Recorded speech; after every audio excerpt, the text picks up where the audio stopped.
So I'm Craig Miller, if you haven't gotten that already, with the City of Charlotte Stormwater Services.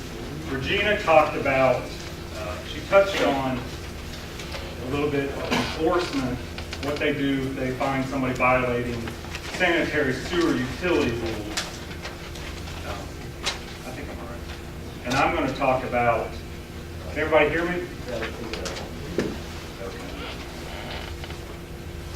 And I'm going to talk about the separate system of stormwater and what we do as far as enforcement when we find violations of stormwater rules. And Regina mentioned these documents that we handed out. This is what, like I said, that we came up with in talking to different people, looking at other municipalities, and it's what we want you to do in the interim. But we are going to take your comments and work with you. So, you know, these are subject to change. Some things we just are just law, and we have to. That's what we have to do. But some things, you know, we're going to take your comments, and so these are, you know, somewhat in draft form. Okay, just wanted to say that. So how do we apply our stormwater rules and enforce when we find violations? This thing's sensitive. Okay, so we're all. Phase 1 communities, our large communities that Robert mentioned, like Charlotte, and our Phase 2 smaller communities more recently, were issued stormwater permits from the state. And in those permits, this is an example language from the City of Charlotte stormwater permit, and it says that we have to prohibit non-stormwater discharges to the city's stormwater system and implement measures to reduce the discharge of pollutants to that system to the maximum extent practicable. Okay, that's specific language in our permit. And we have to establish and maintain adequate ordinances and legal authorities to prohibit illicit charges into our system. So that's kind of why we're developing these rules. We have to do it, but we, like I said, we will work with everybody as far as the implementation of those rules and guidelines. Locally, we have a lot of municipalities that have stormwater pollution control ordinances because there are a lot of municipalities that have permits. In this county alone, the City of Charlotte has a stormwater pollution control ordinance. Mecklenburg County, in conjunction with Cornelius, Huntersville, Pineville, and Mint Hill, have an ordinance. The town of Davidson has its own ordinance, and the town of Matthews has its own ordinance. Now that may sound a little bit scary because you may be thinking, well, all those ordinances say all these different things, and what do we follow? No, the ordinances say pretty close to the same thing. I put up some language, some example language on the previous slide. They all pretty much get back at, you know, trying to limit the pollution that goes into the stormwater system. Example ordinance language. Illicit discharges prohibited. Basically, no person shall cause any non-stormwater flow to enter the storm drain system unless listed, and this is a specific section in the Mecklenburg County's ordinance, 4D. That's a list of exemptions. The federal EPA came up with these exemptions, passed them down to the state, and then this is what's put in our permit. Things like, and it's mostly innocuous types of discharges, like watering your lawn. It's potable water. Clean, nice, drinkable water from our utility department. That's a plug for our utility department.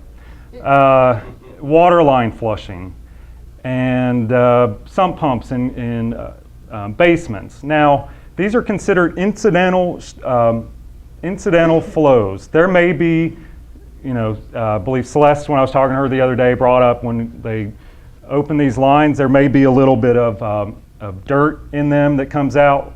Well, it's an incidental flow.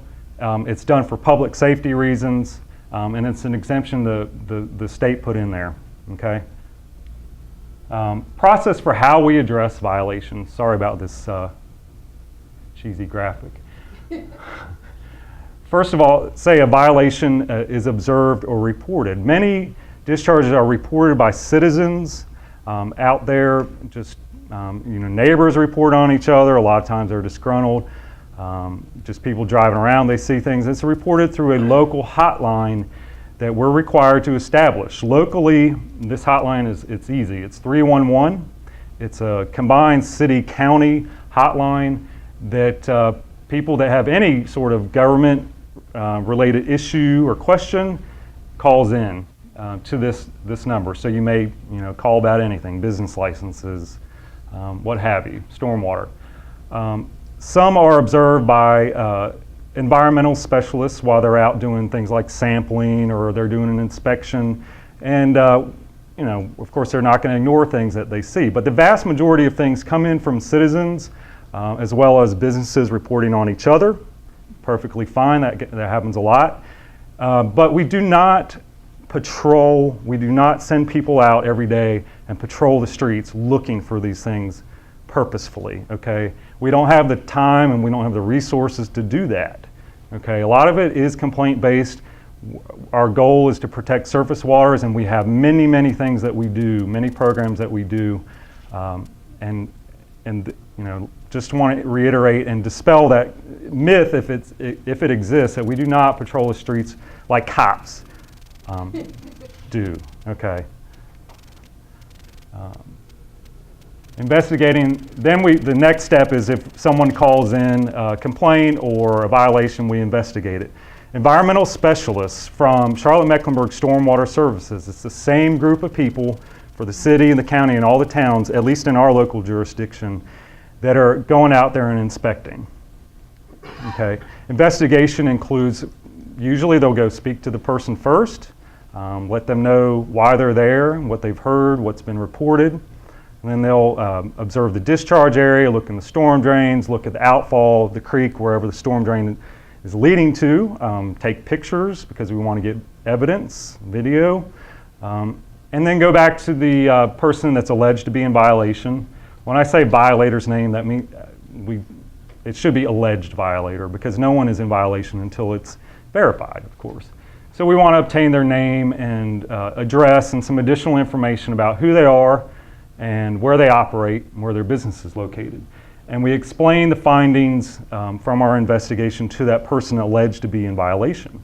That's a chance to educate folks out in the community, because a lot of people just aren't aware. And we do have a very large educational program, not just locally, but we work with a regional stormwater partnership because our media is mass media, radio, television. It's not confined to Charlotte or Mecklenburg. People in Gastonia, Concord, Kannapolis, Rock Hill, they read and see these things. So we work regionally. And who's here from a local municipality other than within Mecklenburg County?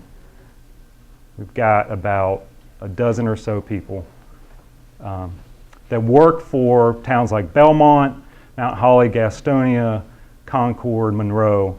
And of course, I mentioned that those communities have Phase 2 permits and they have ordinances as well. So what we're going to try to do is work with our surrounding communities to have a consistent set of rules, hopefully, because we realize you guys are mobile and you don't just work in Charlotte and Mecklenburg, you work in the surrounding towns. And we know it can be very confusing when the rules are very different. And we want to get the state involved too, to give direction, because wouldn't it be nice to have the state be issuing some guidance so that the whole state is consistent? Just a little personal thing there. All right. Oh, I'm sorry. And then the last bullet is document all findings in writing. Okay.